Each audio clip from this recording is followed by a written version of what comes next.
It's called a promo, kid. Shut your and mouth, if you want to John. be the big dog, you're going to have to learn how to do it. So go ahead. You ready?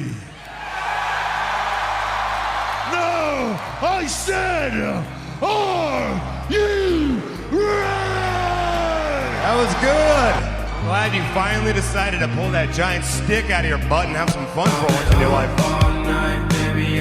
You're uneducated marks! You sit there on your phones tweeting out your opinions like they're worth a damn. Let me explain something to you people. You don't know shit! And I'd like to think that maybe this company will be better after Vince McMahon's death. Alright, let's go ahead and just jump right into it. Today, we got our Money in the Bank episode, and what a Money in the Bank it was. Now, that statement can mean a lot of things, but before we get into that, let me go ahead and explain what we're going to do first, and that is we're going to unveil our own Wrestling in the Middle Money in the Bank briefcases. So, as you know, we have world titles. We have our men's and women's Wrestling in the Middle world titles, as well as Wrestling in the Middle tag team titles, all played through WWE 2K. Well, in the spirit of Money in the Bank, which also, hey, check out my Money in the Bank chain. Yeah, I got it at an October Raw. Random note. In the spirit of Money in the Bank, decided I was going to make some Money in the Bank briefcases for both the men's and women's world titles here at Wrestling in the Middle. So I'm going to go ahead and just jump that up on the screen, and we're going to watch the men's match first, and then we're going to talk about this Money in the Bank pay-per-view. So welcome to Wrestling in the Middle. Let's go ahead and get this started. Let me clock out of here so we can switch screens. I'll be back in just a little bit though, no worries. And no worries at all. Alright, let's go ahead and click on play, mute it. So here's the field. You can see the field here. These are our Money in the Bank contestants. Dijak in there. Shout out to everybody who's watched the Chris Dijak interview. Huge interview for us. Excuse my language. So sorry. Just big deal. Huge interview for us. Getting to interview Chris Dijak was a pleasure. If you haven't seen it yet, go check it out. Through the Table, Season 1, Episode 23. It was a privilege. That man is so insightful. Probably one of the more insightful minds in the business. So if you have not checked it out, please go check it out. It is a solid interview. Alright, now let me get my notes pulled up here from Money in the Bank, and since we got our men's Money in the Bank match playing here, let's go ahead and talk about this men's Money in the Bank ladder match that kicked off the pay-per-view. Looking at the field, we're going to revisit the field. Jey Uso, Andrade, LA Knight, Chad Gable, Carmelo Hayes, Drew McIntyre. I think in this match, personally, I was rooting for LA Knight or Carmelo Hayes, but I'm going to do that thing like we normally do here. And I'm going to tell you who I was rooting for, and then I'm going to tell you who I was predicting to win, because a lot of the times they differ. I was rooting for LA Knight or Carmelo Hayes, but I was predicting Drew McIntyre or Jey Uso to win it, in all honesty. In the early parts of the match, we already get hot spots from Andrade and Carmelo Hayes, who both had a great showing in this pay-per-view. Chad Gable also had a good showing, but lest we forget the great showing that his ass got when LA Knight pulled him down by his tights. I got the tweet up. Let's show the tweet. Full moon out in Toronto tonight. Yeah, Chad Gable's ass definitely got the best showing of the match. Get some more crazy action, as most Money in the Bank matches are to be expected, but get to the finish, and it comes to those two guys that I, as did many, had predicted to win it. Jey Uso almost wins it, but gets taken out by Drew McIntyre, who wins it. Now, this opens up a theory Alyssa and I had during the kickoff show that I'm sure many of you had yourselves. Theory being that, I'm bust the tweet open on the screen as well. I said during the kickoff show that if the men's ladder match opens, it did, and Drew really wins it, he did, he's cashing in on Damian Priest, and CM Punk will ruin that cash in. Leave that tweet up on the screen for a minute. So, Drew McIntyre wins it. Let's go to the next match. IC title match. Alright. Sami Zayn, Braun Breaker. And, Braun Breaker! No offense to Sami. Going into this match, I was predicting Braun Breaker to win it. Braun Breaker! I really was. It's just like, no, again, I hate to think Sami Zayn would have such a short title reign, but Braun Breaker is just Braun Breaker, right? Braun Breaker! So, then, Sami Zayn made his entrance. Difference maker. Sami in Canada, no way he loses the belt there. And I already knew it's Sami Zayn in Canada, so of course. But after hearing the reaction during his entrance, yeah, there was no way he was losing the belt. And I don't know what I was thinking. I was a lunatic for thinking otherwise. So that's that. Of course, great match. IC title match standards. A lot of hard-hitting spots, but Sami gets the win. Like I said, there was just no way he was losing the belt in Canada. Not there. Not with how loud the crowd was. And I say maybe another time and maybe another place, Braun Breaker. Win the belt in New Jersey or New Hampshire, but not in Canada. Alright. While Axiom's making his entrance here, we get Money in the Bank host Trish Stratus out after a little bit of time to introduce John Cena, who comes out in gear suggesting a farewell tour and a towel that says, "The last time is now." Yeah, tear, right? He announces he is retiring, announces the start of his tour, and that WrestleMania will be his last WrestleMania this year in Vegas. And that's something to feel pretty upset about if you're as old as I am, which maybe you are. Our demographic says that you probably are. But if you're as old as I am and love John Cena as much as I did as a kid, yeah, you probably shed a little tear last night whenever John Cena said this is his last tour. 2025 will be his last year. And that, of course, that can mean a lot of things, but he said in the post show afterwards, like, he wants to be one of those guys that, you know, he says this, he sticks by it, he means it. It's just a transitional time in professional wrestling, not only just in WWE, very huge transitional time in WWE, regardless of how you feel about that, otherwise good or bad. Transitional time in wrestling overall, though, I'd say. So, alright. Next, we get in the ring, Seth Rollins versus Damian Priest for the World Heavyweight title, and a lot of interest pops up in this one. A lot of theories could be coming out of the outcome. My main one, of course, pop up another tweet here. Priest wins, Drew cashes in, CM Punk stops him, Judgment Day breaks up anyways, and that we'll have to get to another day for sure, but I was going into this match with the idea, no matter if Damian Priest wins or loses it, Judgment Day is breaking up, and that's just that. So, match is great, I would say. Pretty great. Seth Rollins standards. Oh, here enters Dijak into the match. So, what do we want to talk about? Goes from great to a questionable up finish, though. Do we have the video? Awesome. We do have the video. We're going to play the video of this up finish now. See?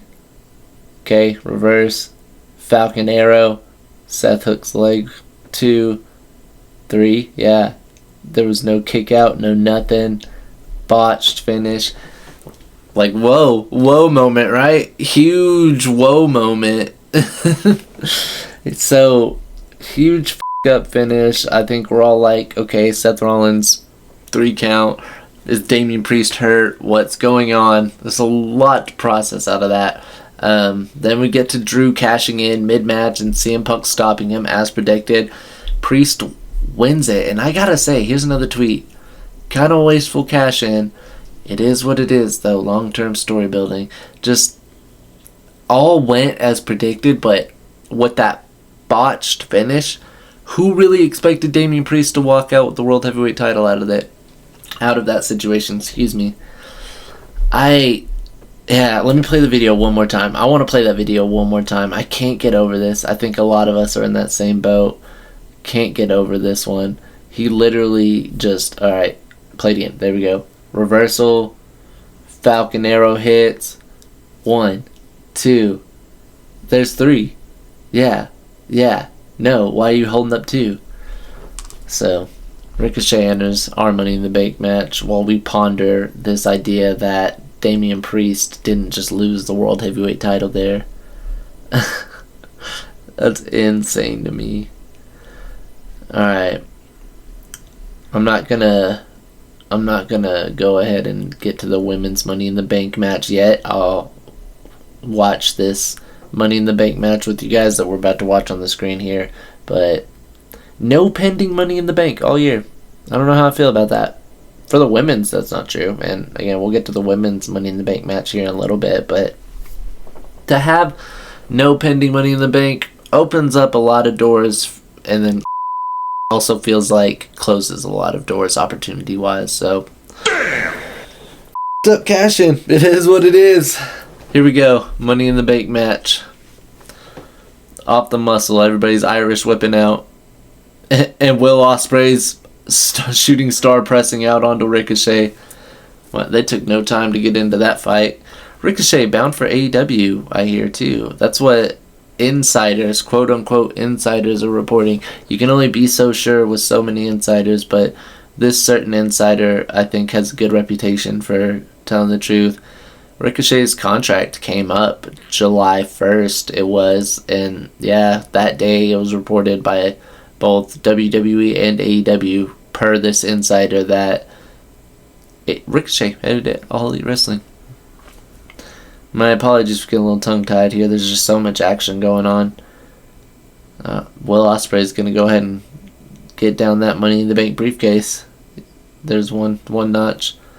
Oh, well, unbeknownst to us, it's pretty difficult to get the notches in. Dijak just standing there. Yeah, he has no interest in winning this match. He only has interest in fighting the rest of the competitors. Oh, never mind. There goes that theory. He was just standing there, allowing Will Ospreay to grab it. Will Ospreay damn near won the match that quick. Alright, Axiom rolls in. Now we got all the guys in the ring again. Oh, well, or Ricochet could win it right now. Okay, none of Finn Balor has anything to say about it. Let's go. Oh, Ricochet back on the briefcase, but dangling in the air. What do we want to talk about? Okay, that did not work out well. Oh, this is the city of Irish whips. Excuse me. Oh, man. Adam Cole's the only one in the ring, too. Okay. I was going to say, do we want to see Adam Cole with the Money in the Bank briefcase? Now, the thing with these briefcases, as per any other Money in the Bank briefcase, you win it, you hold it for a year, you can cash in at any point within the year. So, whoever wins this match, whether it be Will Ospreay or Axiom, right now, okay, whoever wins this match, cash in at any point. So no matter what season we're in, for 1 calendar year, 12 months, that person can cash in. So, interesting dynamic. That's why we love the Money in the Bank, right? That's why I got the Money in the Bank chain. Let's turn the camera back on and show the chain. Here I am. Here's my chain. Again, I got this at the Halloween Monday Night Raw in Dallas a few years back, and man, I feel like singing the Money in the Bank song from SmackDown vs. Raw 2007 right now. Also, I feel like Will Ospreay is about to do a hell of a dive. Oh man, chef's kiss. That was beautiful. Okay, Finn Balor could have went and got the briefcase at that point, and then he was just like, not yet, not winning it, I guess. I don't know what the deal is. When you're the only man in the ring with 2 ladders there to accompany you, my guess is you go and win the Money in the Bank ladder match. So, speaking of which, Will Ospreay shares the same mindset. Not only do we share the same birthday, we share the same mindset on ladder matches. If he could just get those notches locked in, he would win the Money in the Bank briefcase. And there you have it, folks. Will Ospreay is our men's Money in the Bank ladder match winner. Part done, bruv. Interesting. So again, he can cash in any point within the next calendar year, the next 12 months. And go ahead and get a good look at that beautiful briefcase I designed myself, as I do all the belts. I designed this and said, that is perfection. Okay, maybe not perfection, but it's a pretty nifty looking briefcase, and Will Ospreay can cash it in on who's our world champion right now? Bryan Danielson is. It got lost between Kenny Omega and Bryan Danielson recently, so Bryan Danielson is our current champion as of today, and Will Ospreay is our current Money in the Bank holder. Look out, Danielson.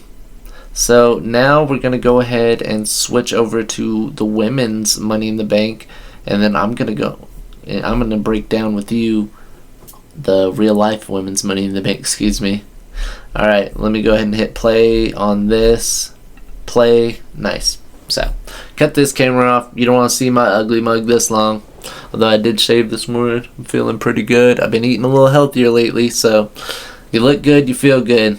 Alright, cut that off, get to our entrances, get to this real life women's Money in the Bank ladder match. Look at the field here. We got Naomi, Zoe Stark, Lyra Valkyria, Tiffany Stratton, Chelsea Green, Io Sky. So obviously I was rooting for Lyra majoritively, as well as Chelsea Green a little bit, and did we not all realize that Chelsea Green in Canada was going to get a massive reaction by the crowd? The crowd was well behind Chelsea whole match, and hey, we'll get to some more shit with Chelsea Green in a second. Picking who I thought would win it, though, was harder for this match because a lot of these women would make sense as a winner. Let me go back through the field there. Naomi, Zoe Stark, Lyra Valkyria, Tiffany Stratton, Chelsea Green, Io Sky, all 6 of those women, in some sense, you could agree, have a reasonable right to be Miss Money in the Bank. So picking who I thought was going to win as opposed to who I wanted to win was a little bit harder, but Lyra Valkyria actually fit in both of those categories. So Lyra, and then also Tiffany Stratton was somebody that months ago on the show I had predicted to become Miss Money in the Bank when this time had rolled around, and it wasn't a prediction that I had forgot about either. So watching the match and trying to figure out, okay, now that the moment's here, who am I picking as my prediction? It was Tiffany Stratton. I had to go with my gut and where my gut was months ago whenever she initially was getting that push. Definitely a strong prediction going into it as well was Io Sky, and I kind of had to second guess it. It's not so crazy to think that somebody can win back-to-back Money in the Banks. Punk did it, and of course Io Sky is more CM Punk than CM Punk is, so I kind of second guessed it, but at the same time, again, Tiffany Stratton just seemed like a reasonable person to put that briefcase on months ago, and like it hadn't changed over the course of months, other than that video that she claims she did not hear the audio to, and that's why she deleted it when she realized what she had shared and posted. How much of that is true, I can't actually say. I couldn't actually tell you how much of that is true, but other than that video in which she said some very derogatory racial remarks, which not even that derogatory, just kind of offensive, other than that, her push has been consistent. I mean, and regardless of that, her push with the company has been consistent. So she made sense as a winner. Just like Tegan Nox makes sense as a winner for our women's Money in the Bank ladder match. I'm kind of rooting for Tegan Nox in this one. So, what do we want to talk about? It was hard to make a prediction for this ladder match, but what I wasn't anticipating, as a lot of people I'm sure were anticipating, was, hey, Britt Baker in the match. Another person I'm rooting for. Well, I'm sure not a lot of people were anticipating this match to go as hard as it did. It turns into a hard-hitting ladder match. That's the thing. Before any big high spots are had or anything, you start to see these women just start taking bumps. Hard bumps. And I'm like, okay, they're trying to show up the men in this. That's awesome. I want a card where one match is trying to show up another, whether it be for gender or just for sheer pride at the end of the night. I don't care. I want one match to try to go harder than the next. And the women said, we're going to go harder than the men did. And before any high spots are taken, bump after bump after bump, they show you that, okay, this is the real main event Money in the Bank ladder match of the night. Props to these women for putting their bodies on the line. And Chelsea Green takes a huge table spot. We all want to talk about it, right? We see these two tables set up on ringside, and we're like, okay, they were cheering for table spots in the men's match. They didn't get them. Women are going to deliver to this Toronto crowd right now with these table spots. But Chelsea Green, to get thrown off the ladder outside the ring and go through those two tables, she took that bump with grace. And 5-star trophy to Chelsea Green for taking that table spot. That is professional wrestling. Chelsea Green, gets MVP of the night for this pay-per-view. I don't care what the happens else. Chelsea Green gets MVP for the night for that table spot.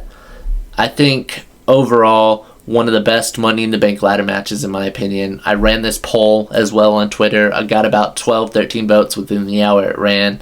Kind of got to ask, which ladder match was better? 100% say the women's. 100% say the women's Money in the Bank ladder match was better. So, I don't know how you feel. You can vote in the poll on Spotify if you're watching this on Spotify.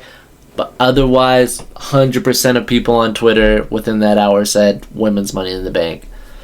Tiffany Stratton wins it, like I had said months ago, and no doubt she will successfully cash it in later in the future. Despite how I feel about it, despite how anybody might feel about it, I think with how consistent that push has been, Tiffany Stratton is no doubt going to cash it in within this next year that she has it. She said on the post show that she's going to customize it, make it look nice, and I have a theory.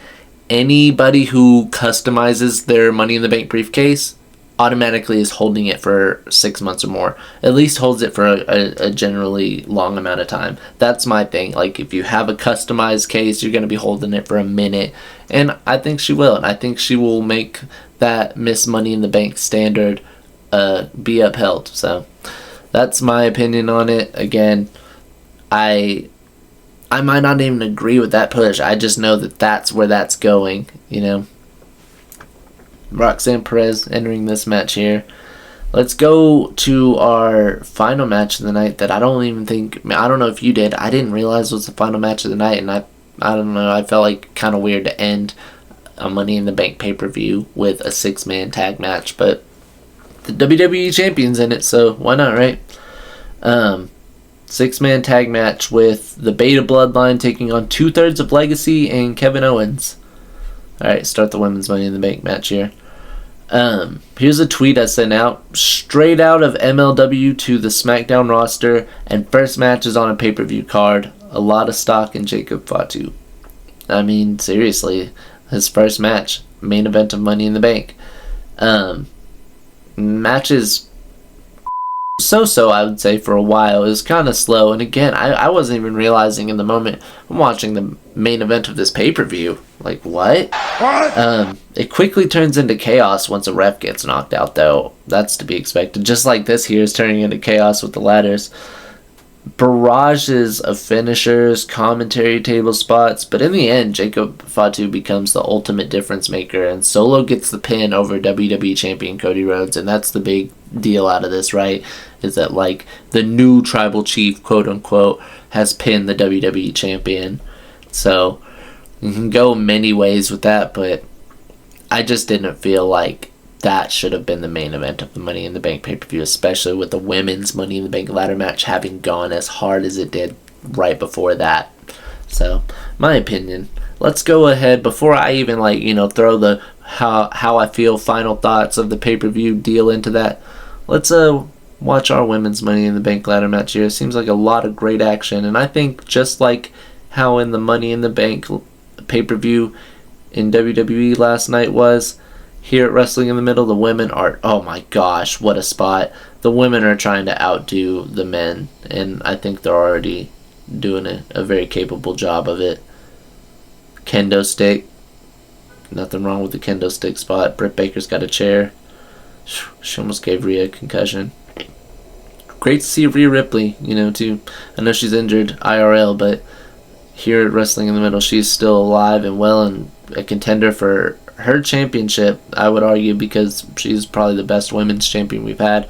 Toni Storm making an argument these days, though. I don't know if you'd be watching the Through the Table episodes. We've been playing a lot of video game content on Through the Table, and Toni Storm has been on a run with the women's title. Okay, here we go. Britt Baker's got the Money in the Bank briefcase in her palms. Not if Tegan Knox has a chair to say about it. Oh, actually, she has nothing to say about it. Okay. Britt Baker almost won. Rhea Ripley said, no, I'm going to powerbomb you onto the ladder instead. Damn! Can never go wrong with a good powerbomb onto a ladder.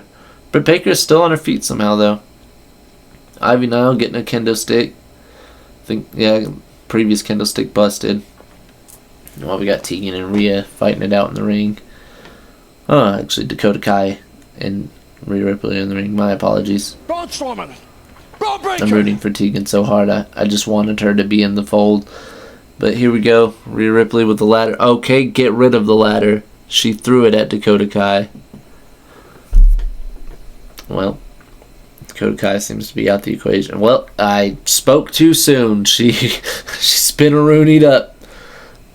Hey, if you're feeling down, just spin-a-rooney up and all will be right with the world. She even got a good kick for the receipt. Alright, Tegan Knox in the ring with a ladder. Not sure if she's staying or going. Oof. Damn. Dakota Kai super kicked the out of Rhea Ripley's face. Okay, Rhea Ripley thrown back in the ring, but Britt Baker's got a ladder, and I think she intends on putting it up. There, nope, she plans on putting it down. Okay. Rhea Ripley, Irish whip in the corner. That didn't work out well for her, though.